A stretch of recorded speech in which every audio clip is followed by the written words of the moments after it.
we will continue with where we stopped yesterday. So this we are slowly going into the practical aspects of this journey. For yesterday, I said that there are 8 important angas in what we call yoga. Although the Bhagavad Gita describes each chapter as a yoga. Starting with Arjuna Vishad Yoga to Sannyas Yoga, every chapter is called an yoga, which means yoga is not only what is Ashtanga Yoga, but any direction which we take in exploring the inner understanding or the reality, supreme reality as it is mentioned in Vedanta, is considered an yoga.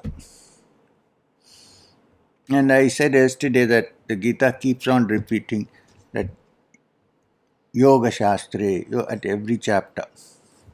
Even in Bhakti Yoga, the end is Yoga Shastre, Krishna Arjuna Samvadi. So, but right now we are dealing with the practical aspect of traditionally what is considered to be yoga, yoga darshana. Now, among many writers, the most important one who probably systematized the teachings and put them in a certain order was Patanjali. Now, therefore, the Yoga Sutras of Patanjali are considered to be the textbooks followed by a person who wants to learn what I would call practical yoga. I explained yesterday that it has 8 parts and that the aim, as described by Patanjali, is Chitta Vritti Nirodha. Accepting the fact that the Chitta is not a machine. So, Chitta Vritti Nirodha.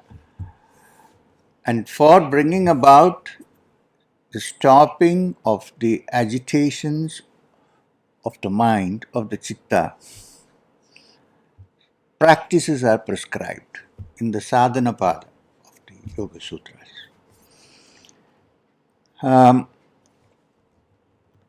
So the ultimate is beginning of yoga, not the end of yoga, the beginning of yoga, or rather the tarmac from which we can take off. We need a tarmac. So this is Chitta Vritti. Then you have various stages, but you need to have Chitta Vritti first and foremost. And as I said yesterday, the agitated mind cannot reflect and understand the Purusha. This is the theory. So the agitated mind has to be calmed down, cooled down, and for that, the disturbances and the imbalances, which are known as the vrittis, are to be removed. This is Chitta Vritti. They can be removed in various ways, but in this particular text, Patanjali talks about the yogic way, strictly the traditional way of removing, through music, through devotion. Also, the vrittis are removed. Look, one thing is certain.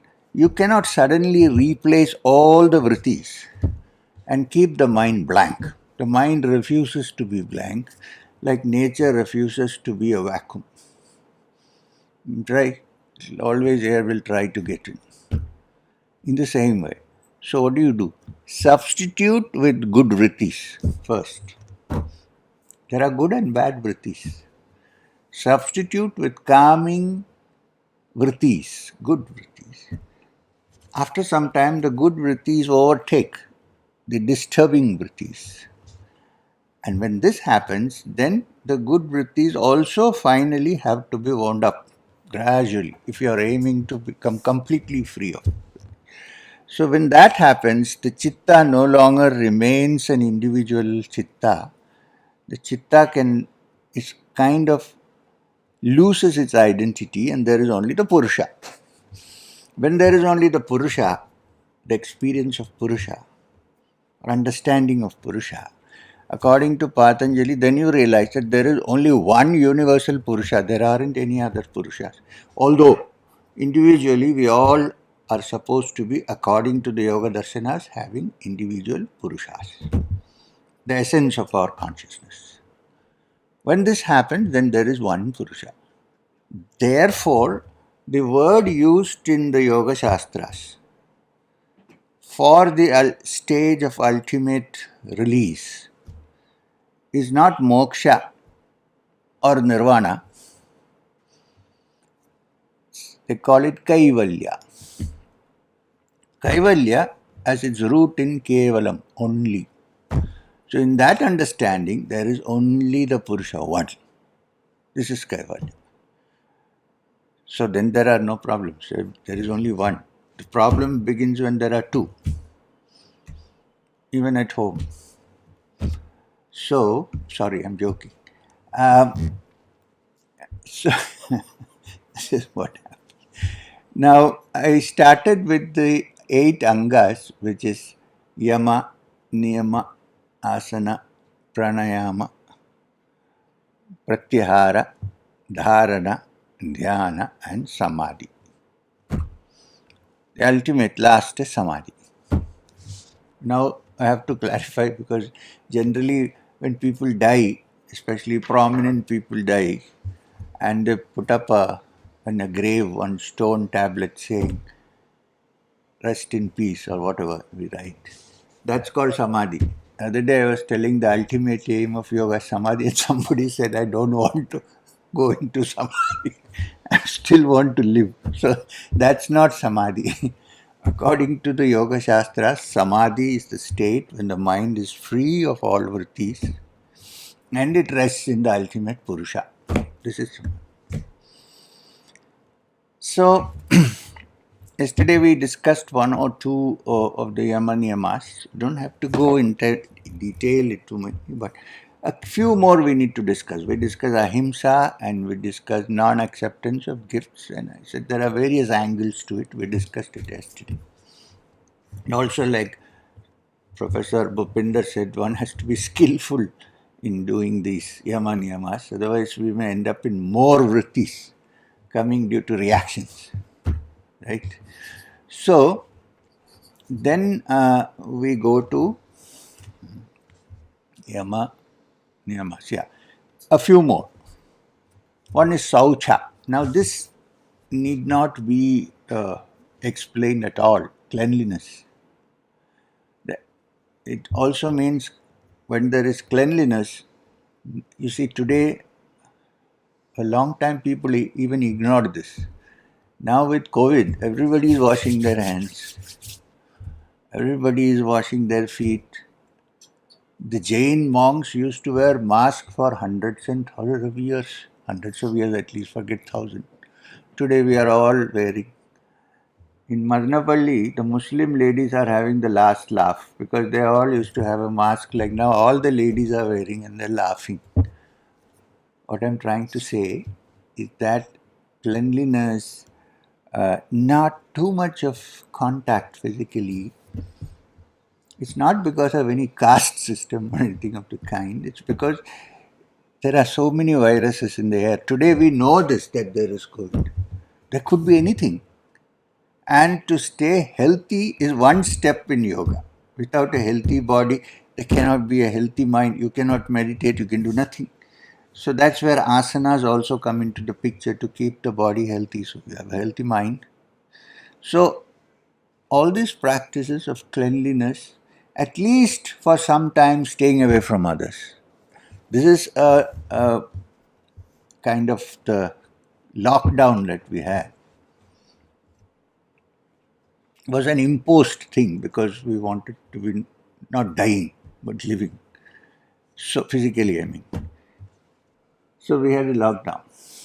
If you go back into history, you'll see lots of yogis imposing a voluntary lockdown on themselves.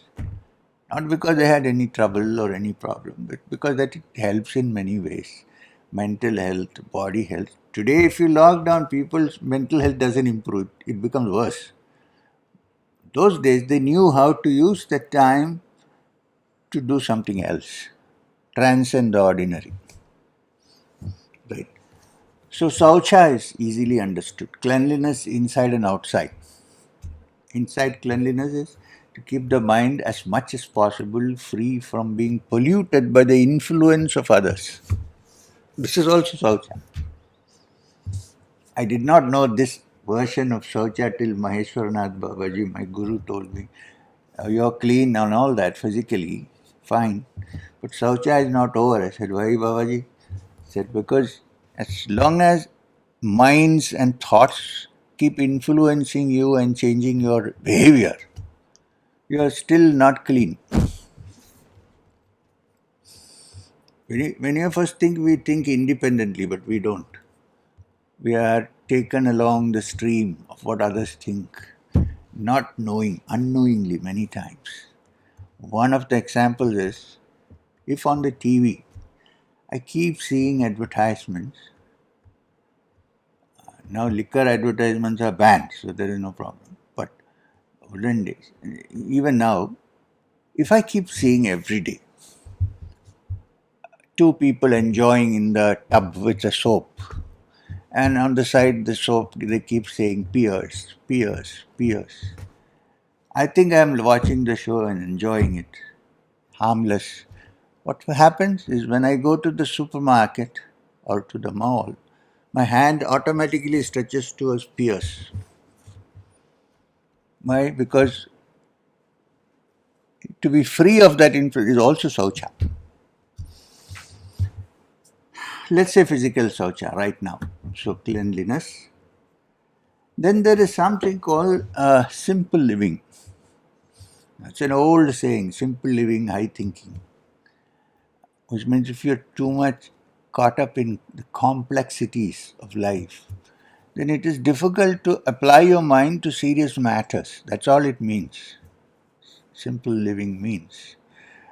In fact, I know people who have nothing but who are so caught up with that little bit that they have.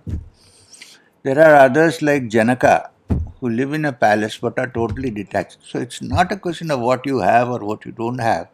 It's the attitude of mind to remain simple. Now, from simplicity comes another niyama, which is contentment, santosha. The first three, when they are followed to the best extent possible, then the mind learns to remain content and happy.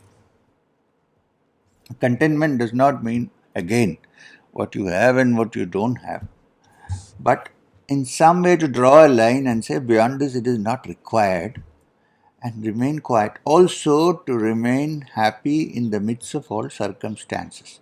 Now, in the ultimate sense, it's called sthita prajna, but it starts with santosha, contentment. There are people who, whatever they have, are not contented. And the excuse is, no, otherwise, how can we grow if we are content? Actually, if you are content, you can grow better. You don't grow because you want something, you grow because you are expanding your horizons. So, santosha.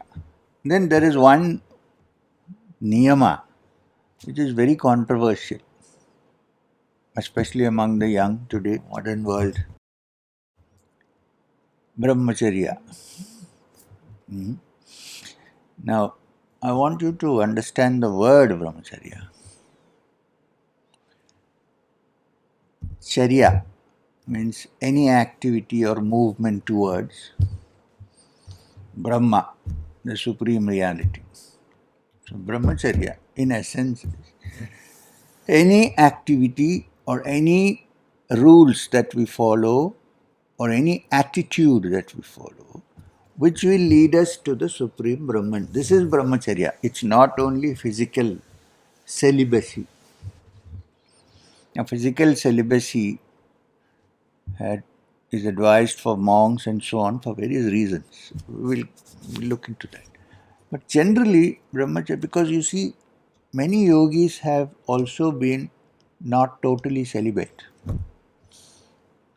All the great rishis who are found in the Upanishadic dialogues, there is not a single monk, not a single unmarried person out there.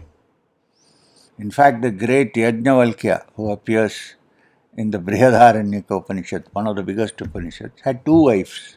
I'm not advocating that for the present. Just one is enough. Uh, in fact, one of the great dialogues of the Brihadaranyaka Upanishad is between Yajnavalkya and his wife Maitri. Maitri is there. Yajnavalkya says, I am going off to the forest. And Maitri says, I am also coming with you. And she says, why? Because he says, I am going to discover that, because of which we love ourselves.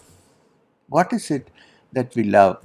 When the father loves the son, or the wife loves the husband, or the lover loves the lover, or when actually we all are loving only the self.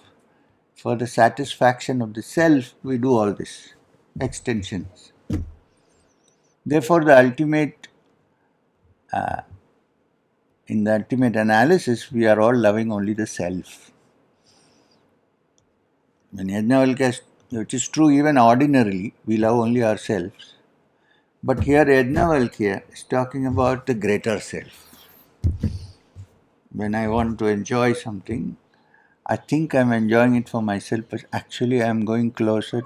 I'm trying to reach that self which is always in enjoyment, which is defined as Satchidananda.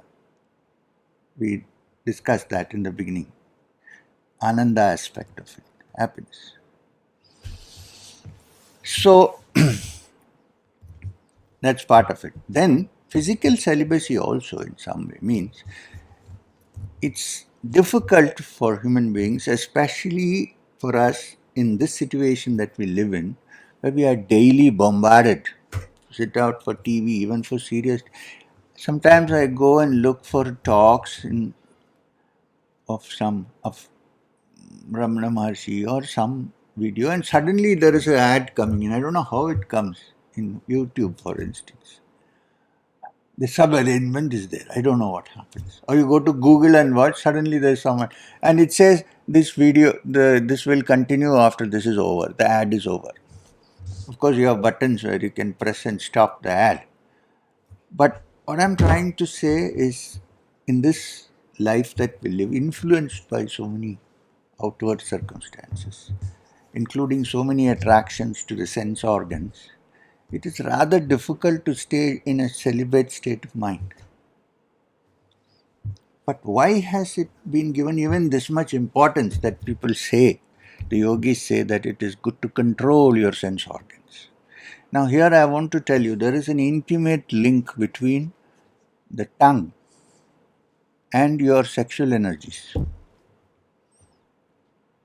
We are not trying to cut off the sexual energies totally, because if you do that, you may end up with various psychological problems. Nowadays, at least, those days are over. So, then you have to see a psychiatrist, and he'll say this is repressed uh, what desires and so on. So, unless and until one has something in mind in which one can emotionally indulge, apart from the ordinary sensory indulgences, it is not possible easily, especially nowadays, to divert or take ourselves away from that. Generally, what happens, people are so obsessed with that particular sexual energy that they keep thinking about it all the time, even to stop it, and they are falling more and more into it. Consider it only as one of the organs, like other organs. Tongue, skin, all our sense organs. This is also just one of them. To take it to be the ultimate is the problem. Otherwise, there is no problem with it when you understand it as it is in its real sense of the term, where it's placed, what is required.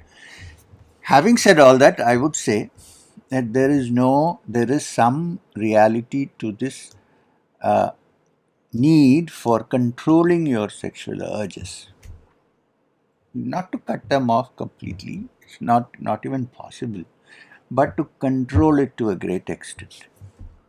Why? According to the theory of Yoga Tantras, Patanjali has not discussed it elaborately because they are sutras. Sutras are aphorisms which need to be elaborated by somebody. Uh,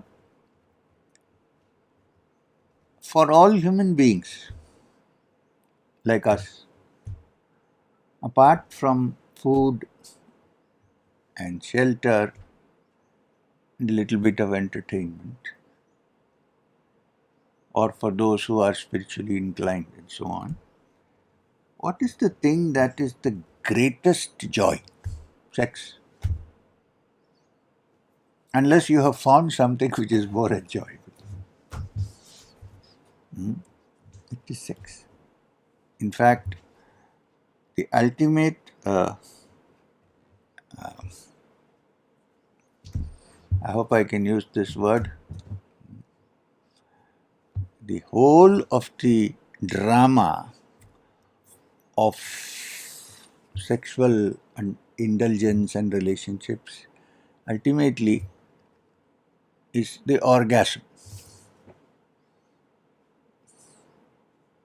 Now, when that happens for a split second, you really don't even know where you are, what you're doing, who is what. For a small period of time, infinitesimal maybe time, you are free of all identities. You are in some kind of state where there is no thought, almost. And it is very enjoyable. This whole drama is for that only, finally. Now, it's a tremendous power. On the physical angle, it's that which finally produces a new human being.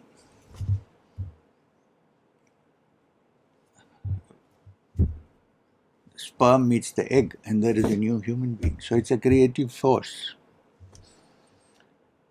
It continues your life because there is continuity when you have a child. One more entity is created, individual. That's one side. On the other, it's a tremendous enjoyment, the like of which there is nothing that we know of in this world. And very often, much of the creative literature that we have on love and this and all these poems and everything stem from this in some way, are related to it. Of course, even in the spiritual sense, it's not physical sex, but there is some, like the Rasa Leelas. Not physical, it's not that aspect, but something else which is a little different, but linked. Now, the Yoga Tantras say there is such a tremendous energy in us which can biologically create a new entity altogether, and which is so powerful that you sometimes will do anything to get there. Is it possible to tap that energy and not use it only for your satisfaction in the physical sense of the term, but to be able to sublimate this energy so that it takes you to the upper levels of consciousness, or let me put it, deeper levels of consciousness. Upper, lower, we don't have to use. Inner levels of consciousness. Therefore, being what it is, in these inner levels of consciousness, there is also joy. Nobody likes to go into an inner sense of consciousness if you say it's a blank. There's nothing there.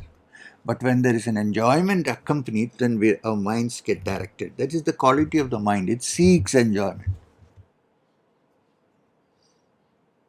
So, there's nothing wrong with that. That's how it's built. seeks fulfillment, it seeks enjoyment, it seeks to be one together. Even the physical act is two people coming together. Patanjali doesn't mention it anywhere in the sutras, not because he doesn't know about it, but because it's a basic fundamental aphorisms which don't go elaborately into it. But if you go into the Yoga Tantras, Sat Chakra Nirupana, Kular Tantra, and various other textbooks, Yoga Pradipika.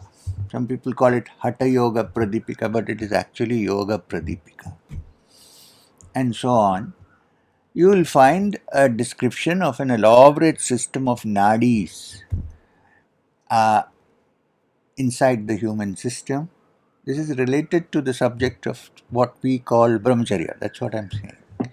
The sublimation of this tremendous creative energy into the inner levels, which take you to the greater understanding of multidimensional consciousness.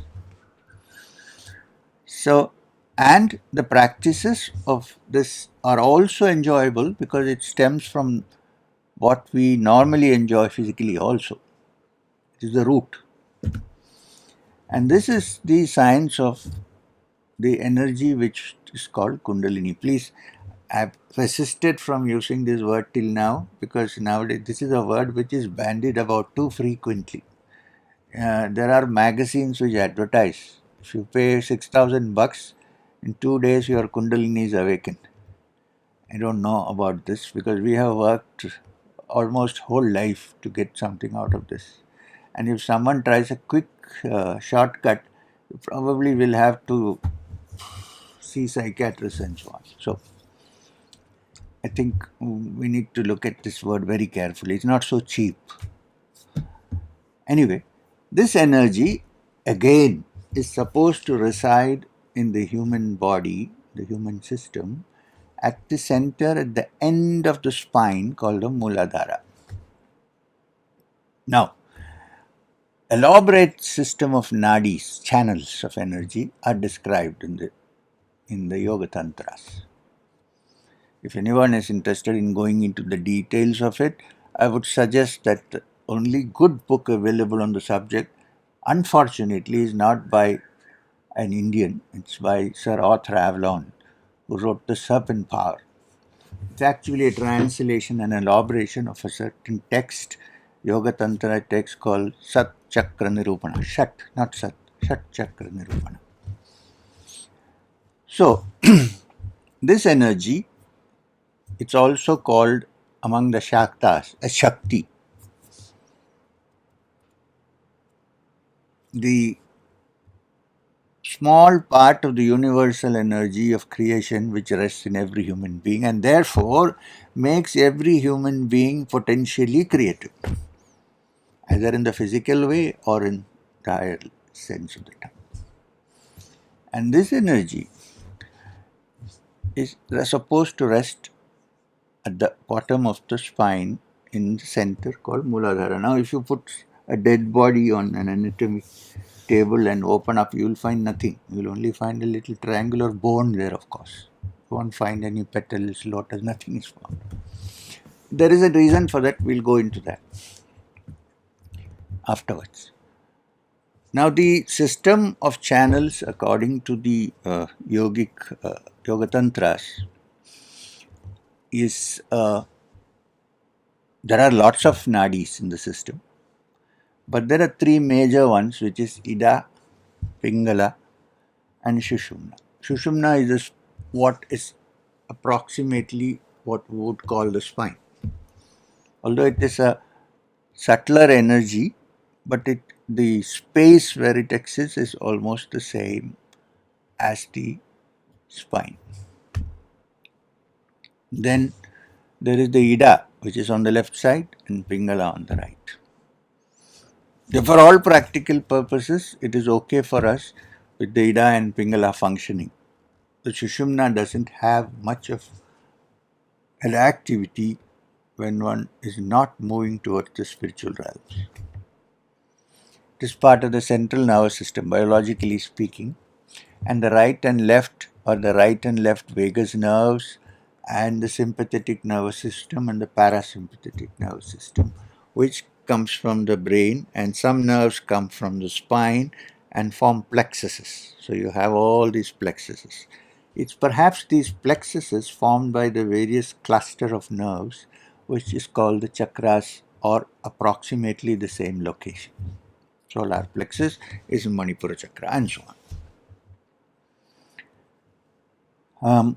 Now, for all practical purposes, it is enough if the energy is moving, the prana energy is working through the different channels.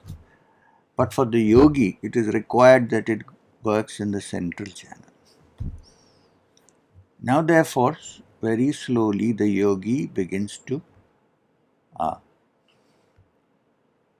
expand his consciousness by shifting his awareness from the lower center of Muladhara to each of the centers up till the Sahasrara, which is in the brain. Okay, so we will not go more into this because we'll need to again come back to this. But I went off into this because of the word brahmacharya was explained. So when you control this energy and use it for the purpose of lifting your awareness from the lower center to the higher centers, then it is necessary that you have some amount of control over this. And this control also distinguishes the human being from the animal. While the human being has the capacity to indulge in sexual acts at any time in the year, it's also necessary and responsible for the human being for being able to control it when required. Animals have no problem like that. Like in September, October, November, December, you'll see lots of dogs outside. That is the season. They have no control over it. They indulge. But when the season is over, they stopped. It's built in the brain. We have been given the freedom to offer it when we want. So it's better to use it responsibly. We are not just dogs. I like dogs, please. I'm not degrading them in any way. I'm only saying I also have dogs. Sometimes they're better than human beings in many ways. They love you. You give them one time food and they'll never forget you. Not like, unfortunately, there some, not all human beings. Give them food once and they begin to guess, where did this fellow's food come from? Maybe I should acquire that. Anyway, so so a certain responsibility is required in indulgence of any kind. Let's put it this way. A definition from Brahmacharya. A certain amount of rational control over things. Essential. So let's not now stay with Yamaniyamas. There are only 15 minutes now. I hope you don't mind my going a little elaborately. This was actually the need for doing. Then comes Yamaniyama Asana. Now, I told you yesterday that according to Patanjali, the only asana he mentions is Sthirasukham asana. But again, it's a sutra, so you can't go elaborately into it.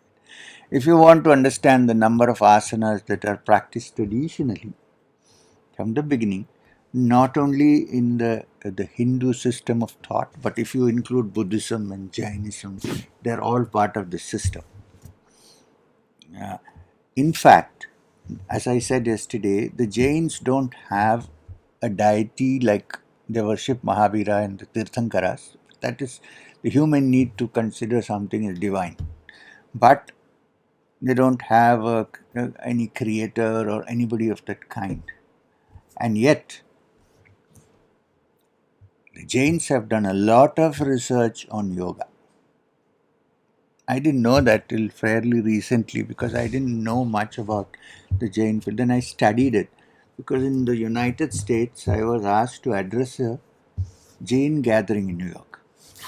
I said, look, I don't have much background about the Jain. So what should I talk about? They said, there's one thing which our one of our teachers is also here, one of the munis. He would like to suggest that you talk on Ashtanga Yoga. So, what I'm trying to say is, even if there is no theology connected to that, Ashtanga Yoga is a very important subject, even for the Jains. As far as the Buddhists are concerned, well, what is the most popular posture that you see today? Yogis may or may not sit in Padmasana. The Buddha is always in Padmasana. It's an asana, believe me. Buddha is always in Padmasana. And in images we see he sits very comfortably. Why I am saying this is, if it's discomfort, gives you discomfort, then it's not asana according to Patanjali. So you need to start training from a young age to be able to sit in Padmasana. Why Padmasana? It has various factors involved in it. Yeah, okay, as we are on the subject, I said that among the nadis there is Ida and there is Pingala and Shushumna. If you see how the Padmasana posture takes place, the one heel is on the left and the other heel is on the right. Now, you have to be very careful because the complete Padmasana actually is to cross your hands behind and then hold the legs which are sitting like this. But generally we keep our hands in front like this and sit. Now that posture I'm saying, because if you do too much of that pulling the heel towards the body, there's a possibility of hernia developing. I'm saying this because I went through it. Because always pressure. But on one side it is good because the Ida and the Pingala are stopped. So don't think yoga is only a metaphysical, or it's very practical and physical also. It's a link between the physical and that which is not physical. As we discussed yesterday, our emotions are also in great way chemical in many ways because of the hormones. So when the Padmasana, when the heel closes the Ida Pingala, then only the Shushumna is open to function. So the energy travels through that. Okay. So now, if you need to know about asanas, which asanas, what asanas, where to start, I suggest that the traditional textbook on that is written by Swatma Rama, who belongs to the Natha Sampradaya. And it is called the Yoga Pradipika. Some people call it Hatha Yoga Pradipika. It describes over 82 asanas, postures. Now, are postures important? Yes, from the meditation point of view, you need to have a posture where you are balanced and comfortable. Yes, apart from that. Are asanas important? Yes, because their asanas are not for building muscle. Although in the process muscles do become steady. Asanas are to keep the body supple, and not only supple but also to influence the endocrine system of ductless glands. Many asanas have that, where you apply a little bit pressure on the particular glands through the posture. Plus, it's also the asanas, there are many asanas which either are this way or this way. Which means what? It keeps the spine supple. Supple and steady spine is essential for the practice because the main routes of energy, the main ROUTE routes, energy traveling, are in the spine. So, a yogi is not a spineless wreck. He's, to use an expression, he has a steady spine when he sits. And it's nowadays we sit so much in chairs that many of us have spinal problems. because the spine has lost the muscles around there have lost the capacity to support our body because we always lean. Anyone who from youth sits steady and becomes rock steady.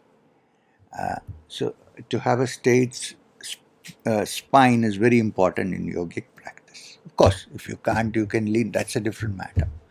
But I'm saying this is the idea. If the spine is balanced, then it sets everything in balance. Therefore, many of the asanas, including Mahamudra, are to massage the spine and also to keep it supple, S-U-P-P-L-E, supple, this way and that way.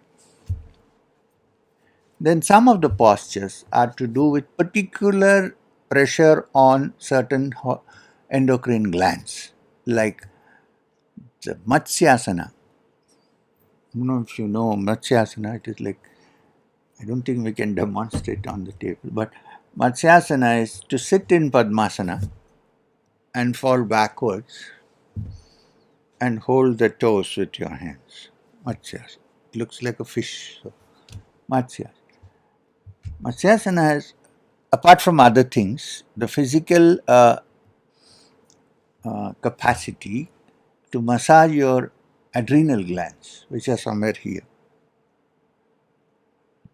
There are various asanas which are to massage the kidney and so on. So the body and the circulatory system and the nervous system and the pathways of prana keep properly irrigated and exercised and steady.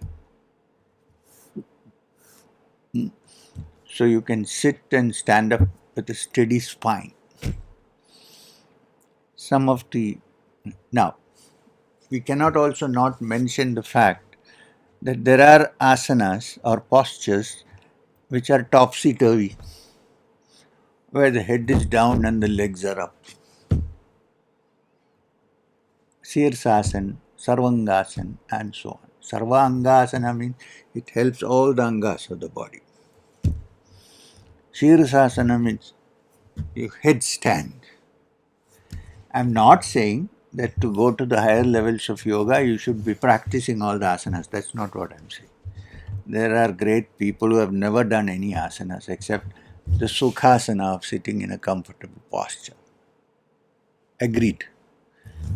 However, many of them seem to have at some point practiced some asanas. Proof, Mahavira. What posture, apart from standing, does Mahavira sit in? Which posture does the Tirthankaras sit in? Although they have not discussed asanas much. What posture does the Buddha sit so comfortably in?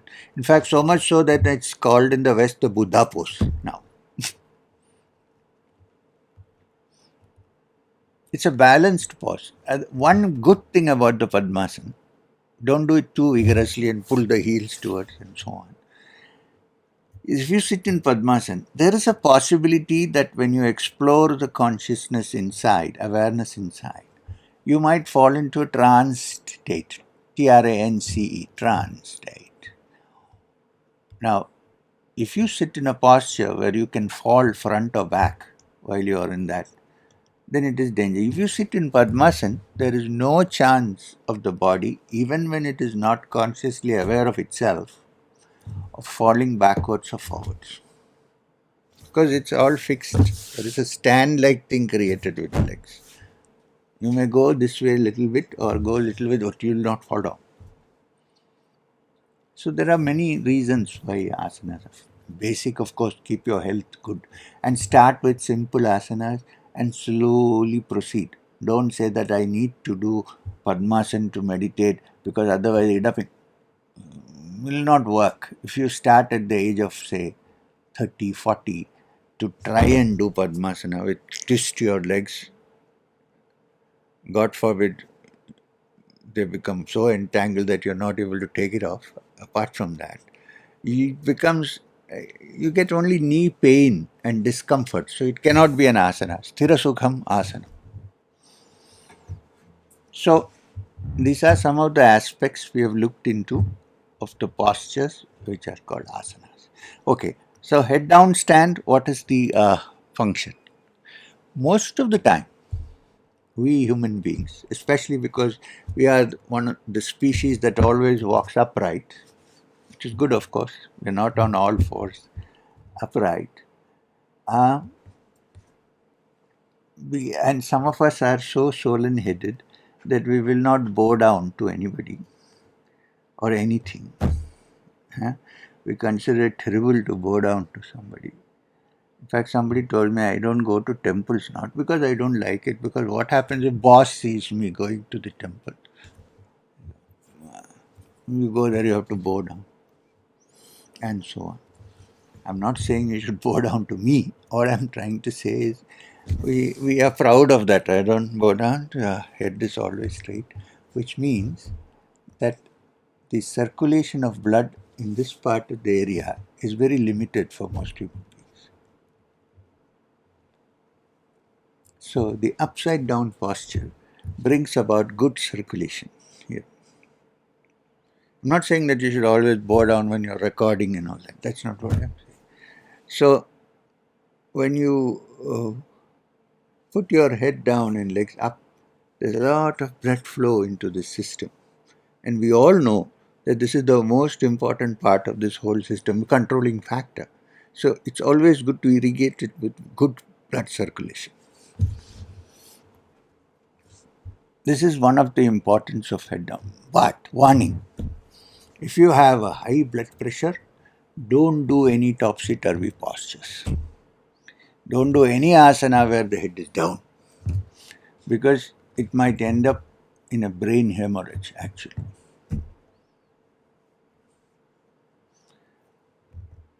I don't know if you know this, but Pandit Jawaharlal Nehru used to do Shirsasana every day till the very end of his life, I think. He had a brain hemorrhage. It may not be because of this or that, but he also had high blood pressure, I think, which is evident from certain ways. Um, watch out when you do this carefully.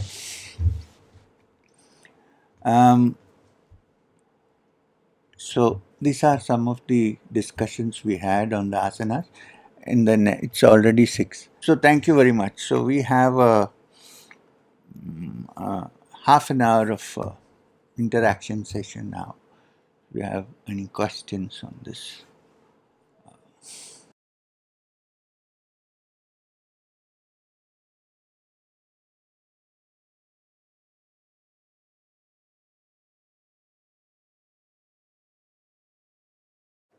Okay, so Pranam Shriyam, thank you. Today you were taking us a little on the practice side by advising how to start if we have not started, or how to connect with various things. But I'm somehow looking forward to the ultimate, like take us to a point where we can perhaps have a shortcut or a quicker way to get to the essence, which you pointed out in the first lecture, which was Satchitanand. Like, can we somehow, with your experience, can you give us a direction where we can jump a few steps? Sir, the problem is this shortcut thing, like there are no shortcuts that way. Of course, there is one shortcut, which is a very difficult shortcut. It is to cut the ego into two. But it's not possible so easily for us to do. Human beings, we have our own. I understand. There is no shortcut, but I am not saying, implying that you should go through all the Ashtanga yogas, asana, pranayama, pratyahara, and so on to touch that. I am not saying that.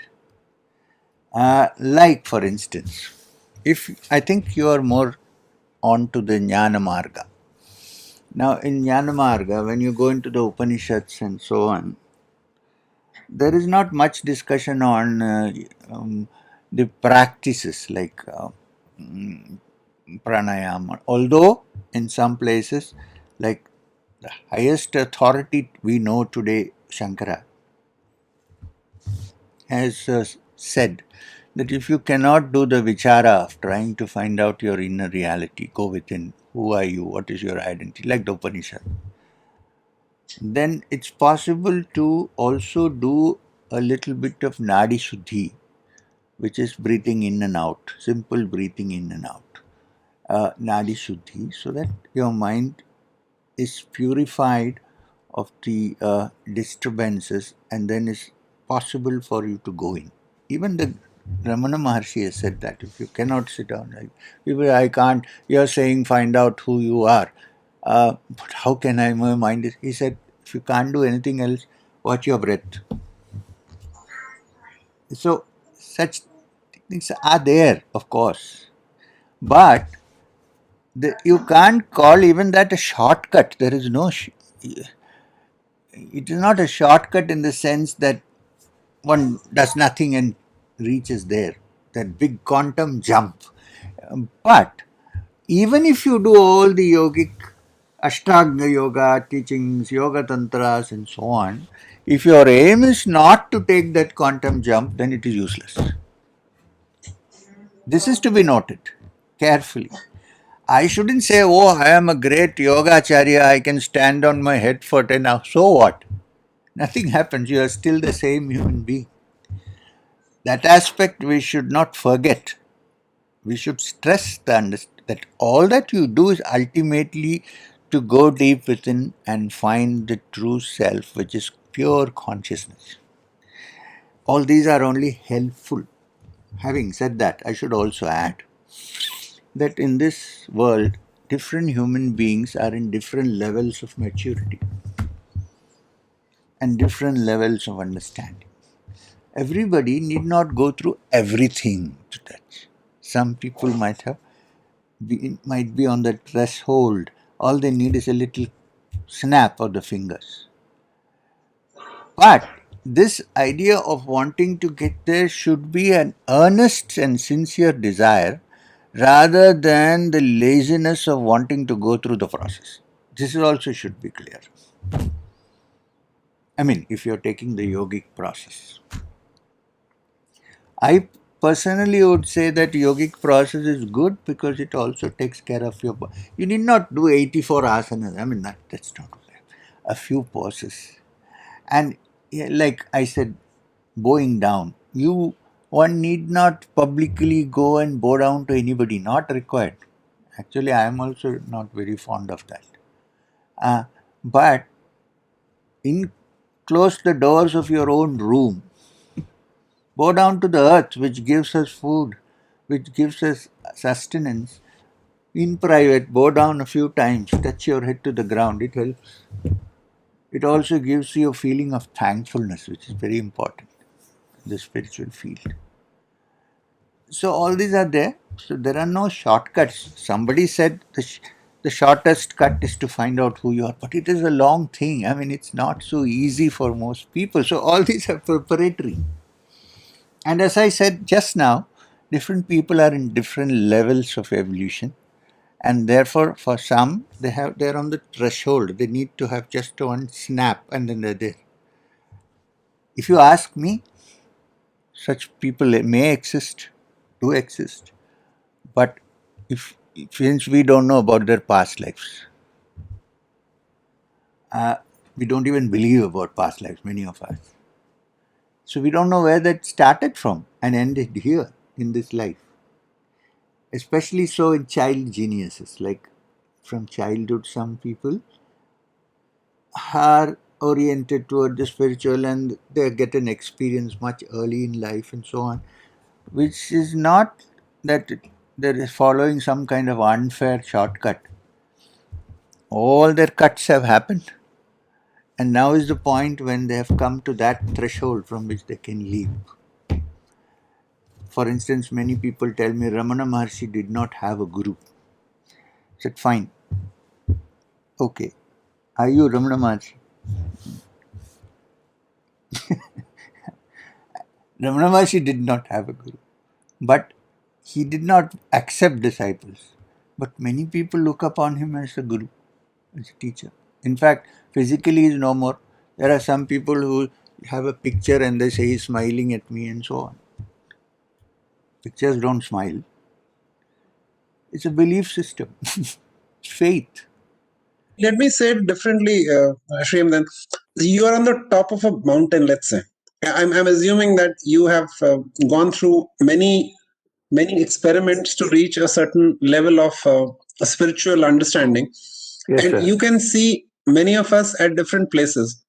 Mm. Perhaps you can see the paths that are more suitable in the current scenario. Like you pointed out, so many bombardment of ads, so many demands socially, professionally, and at the same time, the quest for something more kind of stable and the word you used, I don't have a better word than that, Satchitanand. Like, people want to be in the stability of continuous joy unconditionally. Maybe you can see what all is more appropriate because So, Professor, now this becomes very individual. you know, and this is a general talk, general discussion. Now, for that is why I believe that a personal contact is very essential in these matters. If you have a personal contact one on one with people, it is not possible thousands.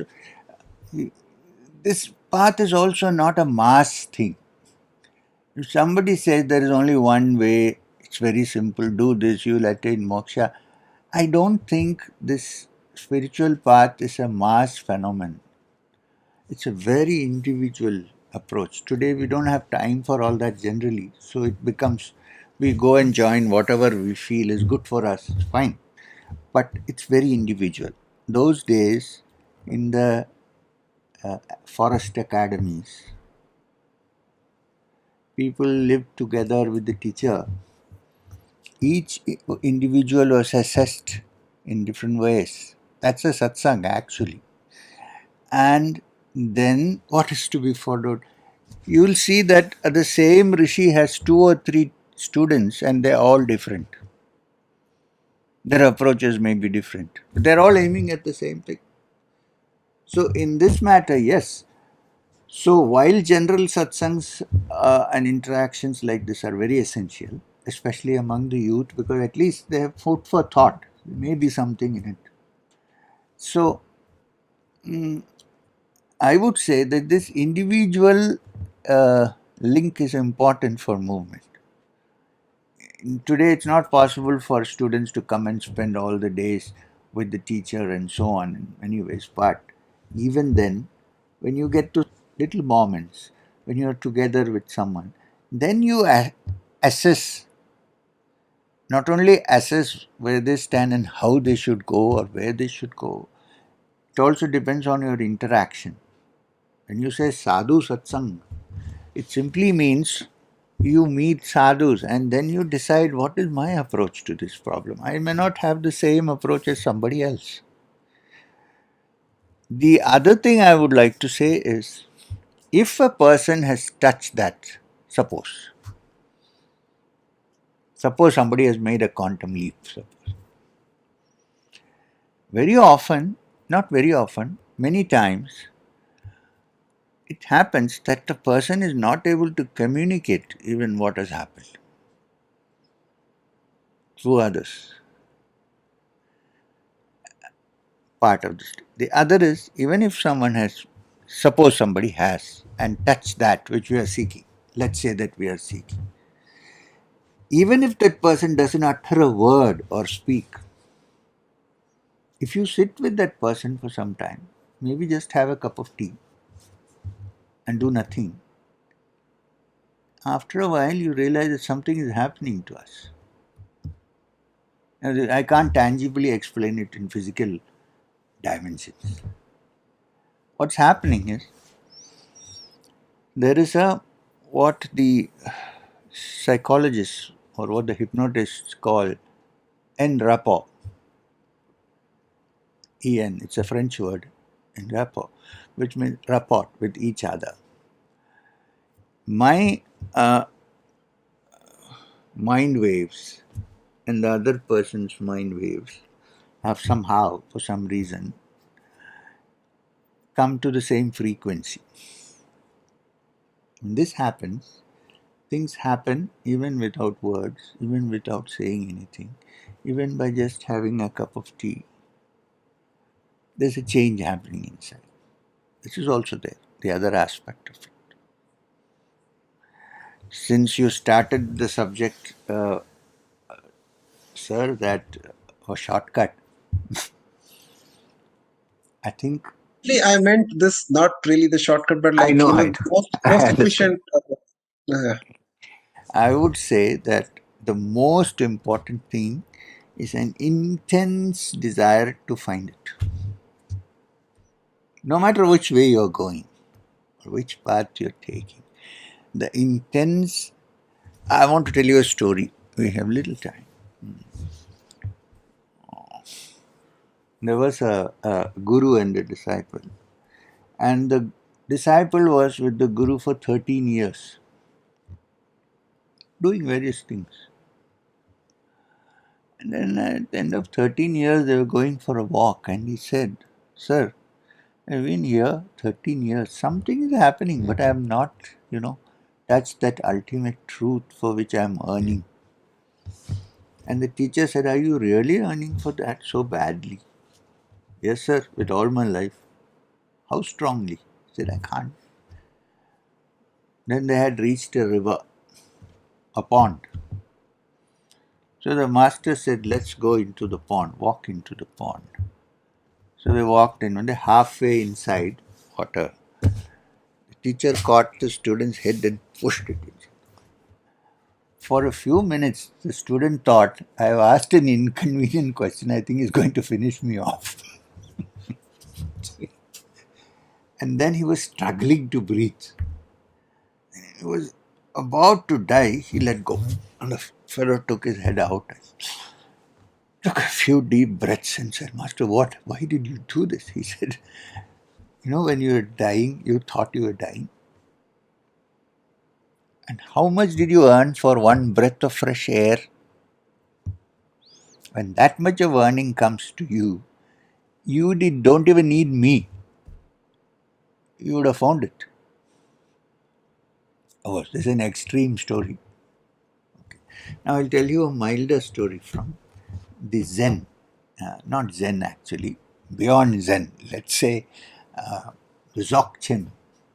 The Tibetans have. I learnt all this because Babaji said all kinds of people will come to you. So otherwise, who is it? Anyway, so there is a particular Tibetan system which comes from the earliest Tibetan teachings, the Nyingmas, the first sect of Tibetan Buddhists, started by the great Padmasambhava. They're called the Yellow Hats, the Nyingmapas. Among them, there is one particular section called Dzogchen. Now, the Dzogchen, it's Z but begins with D if you write in English. Stress on Z. Dzogchen. Dzogchen teachings are supposed to be, like you said, instantaneous, quantum jumps. That's why I'm coming to that. One side, of course, is the earning, the other. Now, one day a Dzogchen in fact, they say that the in the Tibetan Buddhist, there is always this reincarnation business going on. So they say the Dzogchen Rinpoche, who is reincarnated, is now living he's called the Dzogchen Rinpoche, lives in a place near Coimbatore in the south called Satyamangala. They have a monastery there. He lives there. He's a married man. When you say Lama in the Tibetan text, it doesn't mean a celibate only. Lama means a holy man. So, uh, a Dzogchen teacher and his student were going for a walk. Again, student complained, like the previous student. "Sir, so many years I've been with you, but I haven't had the Dzogchen experience. Instantaneous illumination. I've not had. So what is the use of me going with you?" So he said, "Okay, you see that hill there? Hmm. You see the sack there, gunny bag. Yes. Take that gunny bag and fill it with all the brickbats and the rocks that are lying there. Fill it full." Disciple thought, Dzogchen masters are supposed to be eccentric, so you don't know what to do. Okay, said I'll do it. So he filled everything inside, filled it, put it on his shoulders, and then the master said, first of all, it was so heavy. Keep it on the shoulders. And they said, climb that hill. Here is the hill. Go up. She said, Master, this is very heavy. He said, that's what I wanted to do. You said to find Dzogchen, you'll do anything you want. Okay, here you are. Carry this big sack with all the stones right up the top of the hill. So, panting and breathing hard, the man somehow managed to climb with it on his shoulders. He reached the top. There was nothing in that hill, barren hill, except a tree in the middle, big branches, perhaps a banyan tree. Now the master was riding a horse, so he rode the horse and came up, and he was waiting for him. This guy went with all this tension, pain, reached there tired. He said, Master, when am I supposed to take away this load? Please. He said, throw it off. So he threw away the load. He was so tired, he forgot about master, horse, went and sat under the tree in the shade, took a deep breath, said, I found it, master. What I mean? I hope you understand what I mean. Basically, throwing away all the burdens. And the master said, this is Zen. I'm sorry, this is Dzogchen. What were you looking for? Was it something outside you or inside you or up above the heavens? What were you looking for? Now when you are free of all pain, tension, everything that's happened, you realize there is something in you which is inherent, independent, and full of peace. This is Dzogchen. So, I'm just looking at it for your question through various angles. Thank you. That was profound. That was profound. Thank you. Thank you, sir. Thank you, sir. We still have some time. Can we have a question from Ankit? Yes, of course.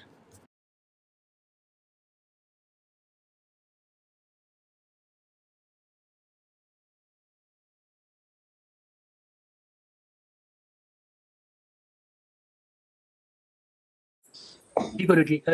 My question is, you have spoken about the sublimation of a sexual energy Yes.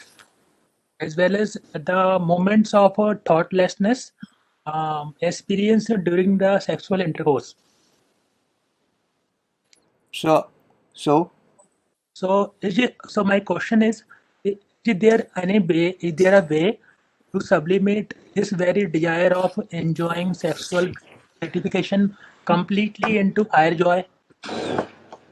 yes, but it's not meant for everybody. That's called there is a tantric approach to this which has its own pitfalls. One has to be very careful one because generally what happens instead of rising higher, just one stays there and doesn't do anything more than that. So then it becomes useless. But there is a way of doing it which we cannot discuss here. Um, Basically, to understand that the experience that comes as an orgasm when thought has ceased for some time, for a short period of time, can also be induced even when there is no sexual act. But unfortunately, what happens mostly, people who try to go that way end up not going anywhere but staying there because of the human nature. There is. Therefore, there are some tantras which work on this. but it has to be studied very carefully with the right kind of teacher, and otherwise Tantra becomes this just sexual orgies. That's not what is intended. It is to explain, to define Tantra. Tantra is bhogo yogayate, is the definition, which means yoga through bhoga, which means to understand that all bhoga ultimately is to find the inner Satchidananda. That is the meaning. Not that you should keep on doing bhoga to become a yogi. That's not what it means. It means even bhoga can be utilized by the yogi to transcend it. Unfortunately, most people don't transcend it, they get stuck there. That is the danger. I am not a teacher on that particular subject, so I cannot give you a practical instruction on that. But there is a possibility. Be careful, but. Thank you, sir. We have a question from Nitesh.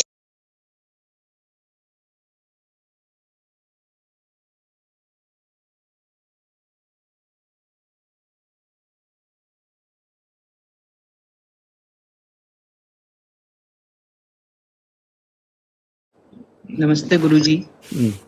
Sir, my question was that in the path of spiritual progress, whether the belief system function as the factor or the yogic practice function as the factor, because I have seen many people who does not practice even any type of yoga, but their belief system and their work and their activity leads them to feel higher satisfaction. And many people who have been practicing yoga asana and many other things, but they still remain the same.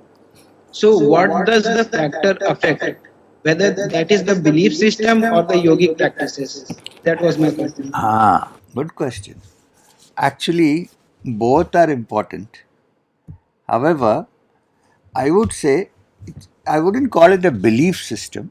I would rather say that following certain principles and having this innate understanding that there is something beyond which we cannot grasp ordinarily. The whole practice of yoga is intended for that. But normally, what happens today, nowadays, when people practice yoga, it can be either for health purposes, or it can be just a satisfaction, or it may be to win a yogic contest or something like that. So that yoga becomes just a physical factor and does not transcend the physical and go to the higher levels of understanding. Right. So therefore, that example which you told of people who practice yoga but they are not spiritual. Yes, I understand. There are many. All the heroines in Hollywood practice yoga. Are they spiritual?